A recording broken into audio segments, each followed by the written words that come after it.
그날 식탁 위에 놓인 복권 한 장이 제 목을 조를 줄은 꿈에도 몰랐습니다. 일주일에 단돈 3,000원. 제 삶의 유일한 낙이었던 그 종이 쪼가리가 화근이었죠.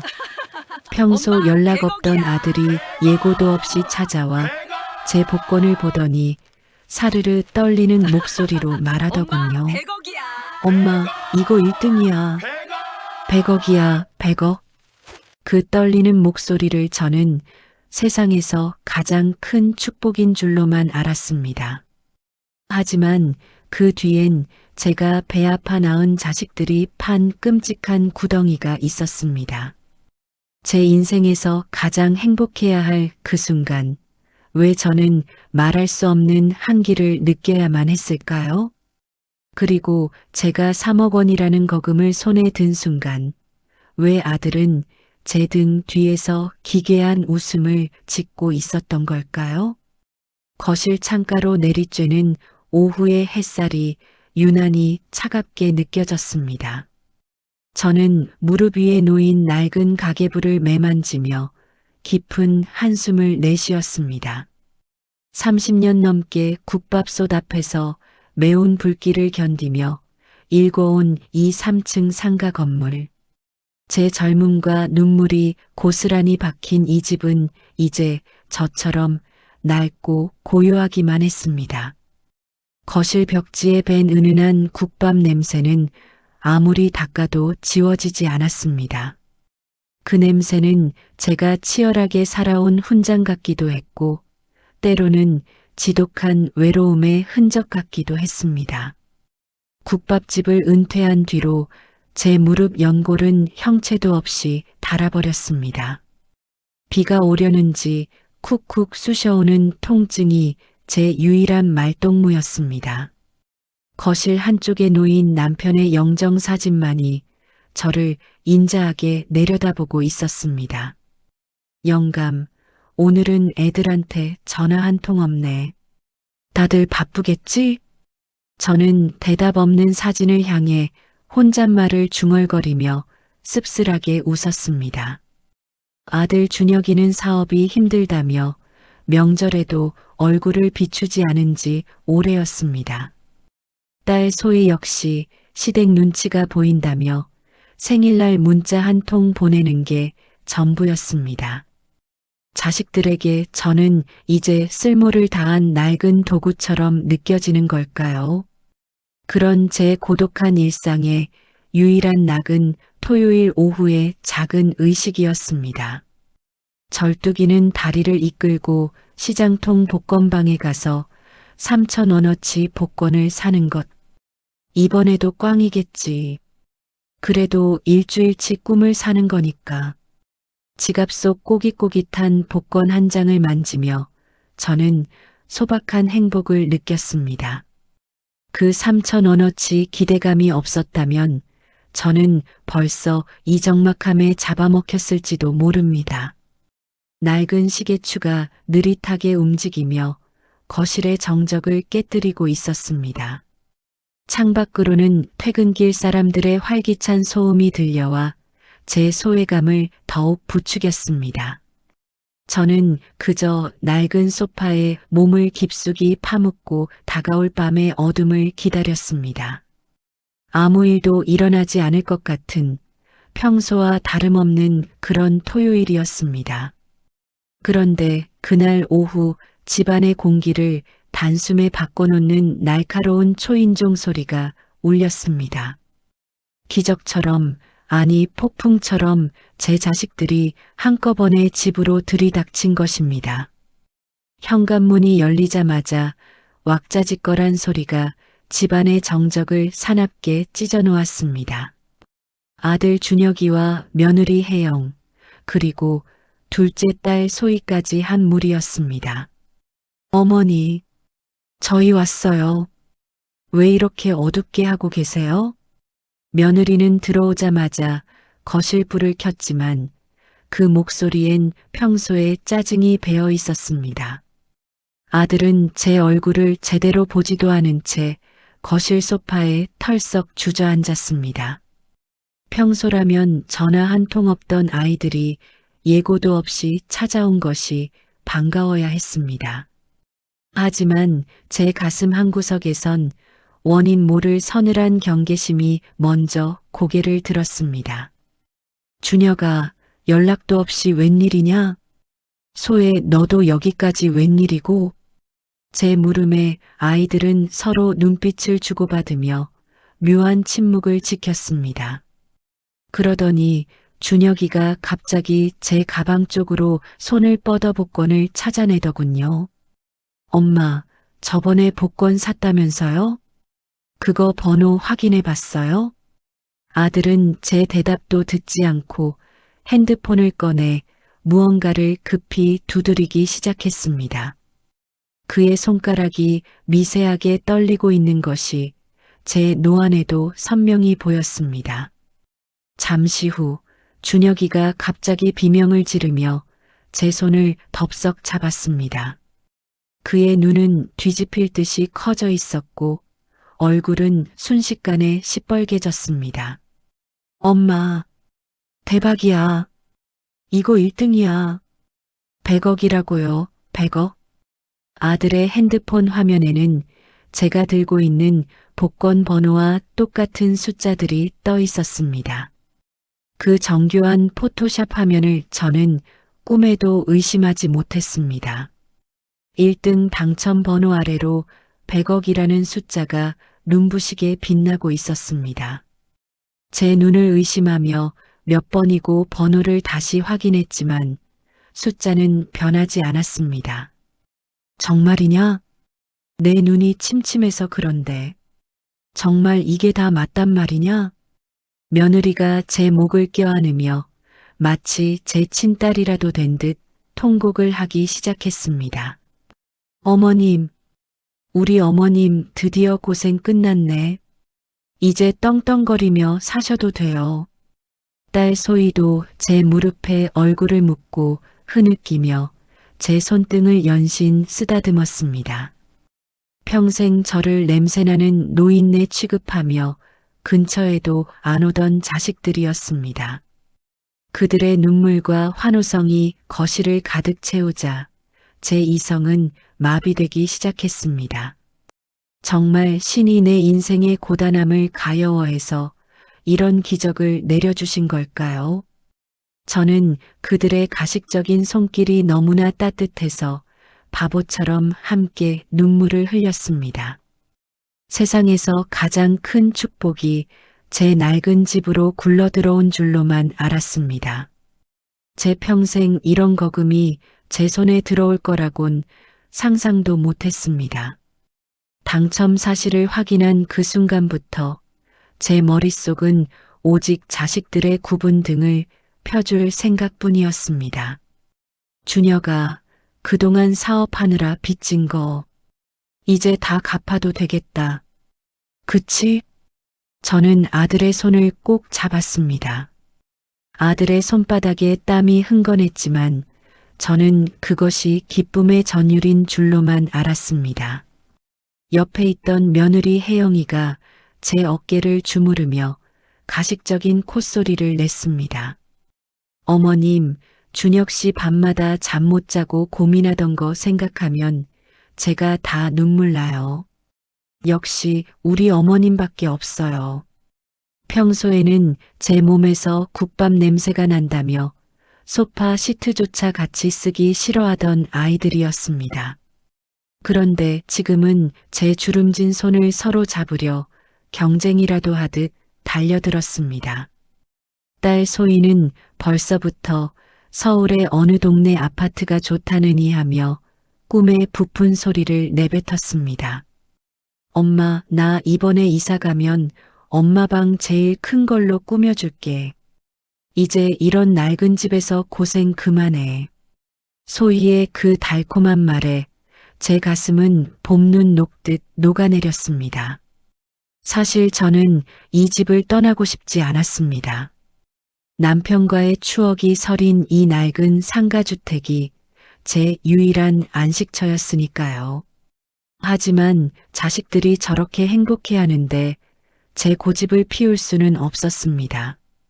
내가 조금 불편해도 내 자식들이 남들 앞에서 기 안 죽고 살 수만 있다면 제 노후 따위는 아무래도 좋았습니다. 하지만 그들의 눈동자 속에는 제가 아닌 제가 쥐고 있는 100억이라는 숫자만이 번들거리고 있었습니다. 왁자지껄하던 거실의 분위기가 순식간에 가라앉은 것은 아들이 갑자기 제 발치에 무릎을 꿇으면서부터였습니다. 준혁이는 마치 세상이 무너진 것 같은 얼굴로 제 손을 붙잡고 부들부들 떨었습니다. 엄마, 사실은 제가 말 못한 게 하나 있어요. 이 돈 그냥은 못 찾을지도 몰라요. 아들의 입에서 나온 그 말에 제 심장이 덜컥 내려앉았습니다. 준혁이는 사채니 담보니 하는 무서운 단어들을 쏟아내기 시작했습니다. 제가 사업 자금 마련하려고 급하게 사채를 좀 썼거든요. 그런데 업자들이 이 건물을 담보로 잡고 있어요. 지금 당첨 사실이 알려지면 그놈들이 법원에 압류 신청부터 할 거예요. 그럼 100억이고 뭐고 법원에 다 묶여서 한 푼도 못 써요. 며느리는 옆에서 손수건으로 눈물을 닦으며 거들었습니다. 어머님, 그 사람들 정말 무서운 사람들이에요. 우리 준혁 씨 손가락이라도 어떻게 하겠다고 협박까지 했다니까요. 딸 소희도 제 팔을 붙잡고 애원하듯 매달렸습니다. 엄마, 지금 당장 3억만 있으면 그 담보 서류 돌려받고 사채, 빚 청산할 수 있대. 이건 우리 가족이 다 길바닥에 나앉느냐 아니냐 하는 문제야. 3억 원. 제 평생 국밥을 팔아모은 마지막 노후 자금이자 전세 보증금을 합친 제 인생의 전부였습니다. 하지만 아들의 목숨까지 위험하다는 말에 이성이 마비되었습니다. 그래, 알았다. 내일 은행 문 열자마자 찾아오마. 내 새끼가 죽는다는데 돈이 무슨 소용이냐? 제 말이 떨어지기 무섭게 자식들의 표정이 묘하게 바뀌는 것을 저는 느꼈습니다. 그날 밤 저는 자식들의 손에 죽을지도 모른다는 생각은 꿈에도 하지 못한 채 자식을 구했다는 착각에 빠져 뜬 눈으로 밤을 지새웠습니다. 다음 날 아침 은행 문이 열리기도 전부터 저는 문 앞에 서 있었습니다. 밤새 한숨도 자지 못해 눈이 뻘개졌지만 품 안의 통장 뭉치가 제 목숨보다 소중했습니다. 창구 직원은 3억 원이라는 거액을 전액 자기 압수표로 인출하겠다는 제 말에 사색이 되어 점장까지 불러왔습니다. 어르신, 요즘 보이스피싱이 너무 많아서 그래요. 아드님하고 직접 통화하게 해주세요. 아니, 내 돈 내가 찾겠다는데 왜 이렇게 말이 많아? 우리 아들 죽게 생겼다니까. 저는 자식들을 보호하겠다는 일념으로 오히려 직원에게 큰 소리를 쳤습니다. 보이스피싱 방지 문진표에 손을 떨며 서명하고 겨우 손에 쥐게 된 3억 원짜리 수표 한 장. 제 평생의 피땀이 담긴 그 얇은 종이 한 장을 봉투에 넣어 쇼핑백 가장 깊숙한 곳에 숨겼습니다. 집으로 돌아오는 길, 시장 골목을 지나며 저는 평소엔 쳐다보지도 못하던 비싼 한우 세트를 샀습니다. 현관문을 열기도 전부터 거실에서 흘러나오는 웃음소리에 저절로 미소가 지어졌습니다. 그런데 문고리를 잡으려던 찰나 안쪽에서 들려온 아들의 목소리에 제 손이 그대로 멈췄습니다. 야, 준혁아. 너 포토샵 실력 진짜 죽이더라. 엄마가 핸드폰 화면만 보고 진짜 믿을 줄이야. 나 아까 웃음 참느라 죽는 줄 알았다. 준혁이의 비릿한 웃음소리가 문틈 사이로 새어나왔습니다. 포토샵? 조작? 그게 무슨 말인지 이해하는데 시간이 걸렸습니다. 오빠 말도 마.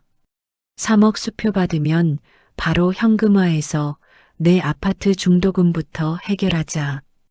엄마는 그냥 요양원 알아봐둔 대로 보내버리면 끝이야. 딸 소희의 목소리는 얼음물처럼 차가웠습니다.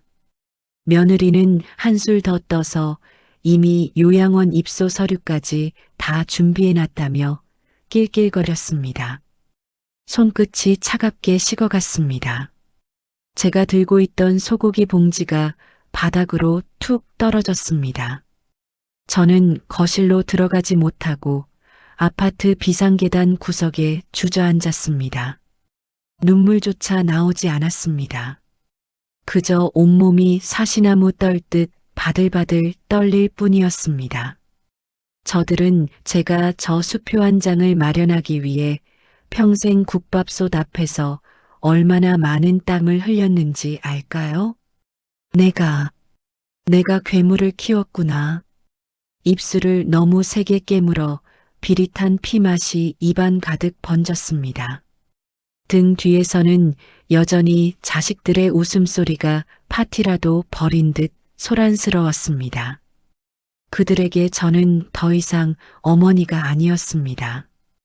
오직 3억 원이라는 수표, 그리고 100억이라는 가짜 꿈을 실현해줄 멍청한 사냥감에 불과했습니다. 제 인생 전부를 부정당한 기분이었습니다. 평생을 바쳐 지켜온 모성애라는 울타리가 돈이라는 칼날에 갈기갈기 찢겨나갔습니다. 이대로 문을 열고 들어가 저들의 뺨을 후려치고 싶었지만 저는 이를 악물고 쇼핑백을 꽉 쥐었습니다. 울면 안 돼. 여기서 무너지면 나는 정말 요양원에서 죽게 될 거야. 저는 소리 없이 입을 벌려 비명을 질렀습니다. 한참을 어둠 속에서 숨을 고르던 저는 천천히 일어섰습니다. 이제 제 눈에는 눈물 대신 서늘하고 시퍼런 도끼가 서리기 시작했습니다. 자식들이 판 끔찍한 구덩이에서 살아 돌아온 노병의 눈빛이었습니다. 저는 거실 문을 아주 천천히 그러나 단호하게 열었습니다. 자식들은 제 손에 들린 묵직한 쇼핑백을 보자마자 다시 효녀의 가면을 썼습니다. 어머니, 오셨어요? 수표는? 은행에서 잘 처리해 주던가요? 아들 준혁이가 달려와 제 팔을 붙잡았습니다. 저는 아무 말 없이 식탁 앞에 앉아 쇼핑백에서 3억 원권 수표가 든 봉투를 꺼내 놓았습니다.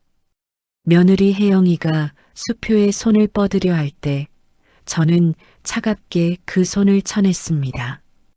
받기 전에 여기 이 서류에 사인부터 해라. 너희가 말한 그 사채 빚 확실히 정리했다는 확인이 필요하니까. 저는 미리 준비한 서류 한 장을 내밀었습니다.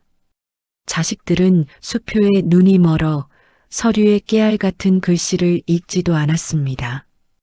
그저 채무 변제 확인서라는 제목만 보고는 허겁지겁 인감도장을 찍었습니다. 수표 봉투를 챙기자마자 아들의 태도는 180도 돌변했습니다. 어머니, 솔직히 말할게요. 이거 복권 가짜예요. 우리가 엄마 정신 차리라고 연출 좀 한 거예요. 이 수표는 내가 잘 쓸게요. 아, 그리고 요양원은 내일 차 보낼 테니 짐 싸두세요. 아들의 비릿한 웃음소리가 거실에 울려 퍼졌습니다. 그때였습니다. 저는 참아왔던 웃음을 터뜨렸습니다. 준혁아, 소희야, 너희가 아까 사인한 서류, 제목만 봤구나? 저는 천천히 제 핸드폰을 들어 녹음된 그들의 목소리를 재생했습니다. 그리고 제가 내민 서류의 뒷장을 넘겼습니다. 그것은 채무 확인서가 아니라 불효방지법에 의거한 증여 재산 반환 계약서였습니다. 너희가 내 돈으로 산 아파트, 내가 사준 외제차, 부모를 기망하고 학대할 시 모든 증여 재산을 즉시 반환한다는 조항에 너희가 방금 도장을 찍었단다. 자식들의 얼굴이 순식간에 잿빛을 넘어 흑빛으로 변했습니다. 거실에는 비명 같은 정적이 흘렀습니다. 믿을 수 없다는 듯 서류를 훑어 내려가던 아들이 짐승 같은 소리를 지르며 제 멱살을 잡을 듯이 달려들었습니다. 이 노인네가 진짜 미쳤나? 당장 취소해. 이거 무효라고. 무효? 걱정 마라. 너희가 조금 전 내 수표를 챙기며 이것은 정당한 대가라고 녹음까지 친절하게 해줬잖니. 주녀가 소희야. 이제 시작이란다. 변호사님 들어오시죠. 옆방 문이 열리며 단정한 수트 차림의 변호사들과 경찰들이 들이닥쳤습니다. 사기 미수, 특수 존속 협박, 그리고 불법 증여 반환 소송. 자식들은 그제야 사태의 심각성을 깨닫고 바닥에 엎드려 제 발등에 머리를 조아렸습니다. 조금 전의 기세는 온데간데 없이 구걸하는 꼴이 가관이었습니다. 엄마, 잘못했어. 우리가 잠시 귀신이 씌었나 봐. 한 번만, 딱 한 번만 천륜을 봐서 살려줘. 저는 울부짖는 자식들을 차갑게 내려다보며 물었습니다. 그들의 얼굴 위로 비릿한 가식과 공포가 뒤섞여 일렁였습니다.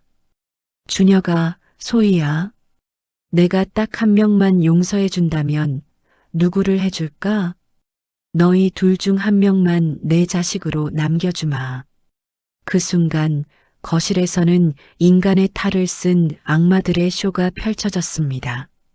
조금 전까지 한 통 속이었던 남매가 서로의 머리채를 휘어잡고 물어뜯기 시작했습니다. 엄마, 오빠가 다 시킨 거야. 저 새끼가 포토샵하고 사채 빚 거짓말한 거라고. 무슨 소리야? 내가 내 아파트 중도금 급하다고 엄마 가방 뒤지자며 서로의 치부를 폭로하며 발악하는 자식들을 보며 저는 비로소 깨달았습니다. 제가 30년 넘게 불길 앞에서 키워낸 것은 자식이 아니라 배고픈 괴물들이었다는 것을요. 저는 그 구역질 나는 광경을 뒤로하고 주머니에서 낡은 지갑을 꺼냈습니다. 그 안에는 어제 산 또 다른 복권 한 장이 들어 있었습니다. 주녀가 내가 내 번호를 보고 포토샵을 했다고 했지? 그런데 넌 내가 복권을 늘 2장씩 사는 건 몰랐나 보구나. 하나는 내가 본 수동 번호였고 다른 하나는 내가 시장 국밥집 문 닫던 날의 숫자로 찍은 건데 저는 천천히 TV를 켜서 지난주 당첨 번호 자막을 띄웠습니다. 자식들이 조작했던 가짜 화면이 아닌 전 국민이 보고 있는 진짜 뉴스 화면이었습니다. 그리고 제 손안의 복권 숫자들이 그 번호들과 하나씩 완벽하게 맞물려 들어갔습니다. 실제로 1등에 당첨된 103억 원의 진짜 복권이었습니다. 엄마, 진짜야? 진짜 100억이야? 엄마, 내가 진짜 효도할게. 제발 한 번만. 자식들의 눈에 다시 한번 미친 듯한 탐욕이 서렸습니다. 그 꼴이 하도 가소로워 저는 헛웃음이 나왔습니다. 저는 그 복권을 자식들의 코앞에서 아주 천천히 흔들었습니다. 그리고는 변호사가 내민 학대 피해 노인 보호재단 설립 기부증서 위에 그 복권을 올려두었습니다. 이 당첨금 103억 원은 오늘 자로 설립될 내 재단에 전액 귀속된다. 그리고 너희가 살고 있는 아파트와 타고 다니는 외제차? 미안하지만 내가 이미 그 채권을 전부 사들였단다. 내일 자로 퇴거 명령과 압류 집행이 시작될 거다. 너희가 가진 건 이제 그 몸뚱아리밖에 없어. 경찰에 끌려나가는 자식들의 고함과 며느리의 비명이 멀어져 갔습니다. 텅 빈 거실에는 정적만이 남았습니다. 저는 최고급 실크 정장을 차려입고 남편의 사진 앞에 섰습니다. 낡은 국밥집 할머니 박명숙은 그곳에 없었습니다. 재단 이사장 취임식장으로 향하기 전 저는 마지막으로 자식들에게 메시지를 보냈습니다. 너희가 나를 보내려 했던 그 변두리 요양원 부지 내가 방금 통째로 샀다. 거기 가서 평생 참회하며 화장실 청소부로 일하렴. 월급은 최저시급으로 쳐주마. 그게 내가 베푸는 마지막 천륜이자 잡이다. 찬란한 노을이 거실 깊숙이 스며들었습니다. 집을 나서는 제 구두 소리가 대리석 바닥에 맑게 울려 퍼졌습니다. 인생이라는 거대한 도박판에서 스스로 판을 짜고 승리를 쟁취한 진짜 설계자는 바로 저였습니다. 저는 문을 닫으며 마지막으로 남편의 사진을 향해 윙크를 보냈습니다. 영감, 나 이제 진짜 좀 놀다 갈게.